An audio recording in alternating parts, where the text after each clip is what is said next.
শ্রীবাস ঠাকুর। এবার শ্রীবাস ঠাকুর যাচ্ছেন, কি নাম গাইতে গাইতে যাচ্ছেন?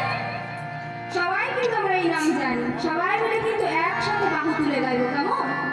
সবাই মিলে হরি হরায় নমঃ কৃষ্ণ যাদবায় নমঃ। হরি হরায় নমঃ কৃষ্ণ যাদবায় নমঃ। হরি হরায় নমঃ কৃষ্ণ যাদবায় নমঃ। হরি হরায় নমঃ কৃষ্ণ যাদবায় নমঃ। আবার গোপাল গোবিন্দ রাম শ্রী মধুসূদন।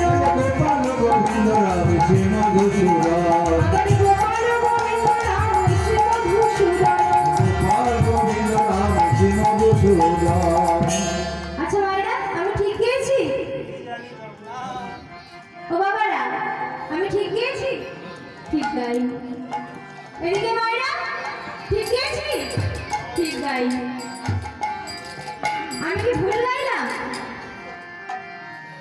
না, আমি ভুল গাইনি। আমি যে লাইনটা গাইলাম এটি স্বয়ং আমার মহাপ্রভু রচনা করেছিলেন। আর এখন আমরা যেভাবে এই নামটি গাই, এর মাঝখানে আরো দুটি লাইন এসেছে, তাই তো? কিন্তু মা, এই লাইন দুটি, পরের যে লাইন দুটি, খুব মন দিয়ে শুনবেন মা। হরি হরায় নমঃ কৃষ্ণ যাদবায় নমঃ। তারপরে আমরা কি বলি? হ্যাঁ, যাদবায় মাধবায় কেশবায় নমঃ। কিন্তু এই লাইনটি আমরা মহাপ্রভু গান। এই লাইনটি রচনা করেছিলেন কে? নরোত্তম দাস ঠাকুর। আমরা মহাপ্রভু যখন কাজী উদ্ধার করেছিলেন তখন কোথায় নরোত্তম দাস ঠাকুর? তার অনেক পরে এসেছেন নরোত্তম দাস ঠাকুর। তাই প্রভু আমার এই দুটি লাইন লিখে দিয়েছিলেন, আর বাকি দুটি লাইন নরোত্তম দাস ঠাকুরের জন্য রেখে গিয়েছিলেন যে তুমি এসে বাদ বাকি দুটি লাইন রচনা করো। তাই পরবর্তীকালে নরোত্তম দাস ঠাকুর এসে লিখলেন, কি লিখলেন? হরি হরায় নমঃ কৃষ্ণ যাদবায় নমঃ। হরি হরায় নমঃ কৃষ্ণ যাদবায় নমঃ। যাদবায় মাধবায় কেশবায় নমঃ।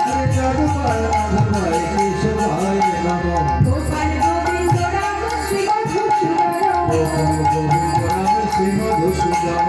গোপাল গোবিন্দ রাম শ্রী মধুসূদন। গোপাল গোবিন্দ রাম শ্রী মধুসূদন। আবার গিরিধারী গোপীনাথ মদন মোহন। গিরিধারী গোপীনাথ মদন মোহন। হরে গিরিধারী গোপীনাথ মদন মোহন।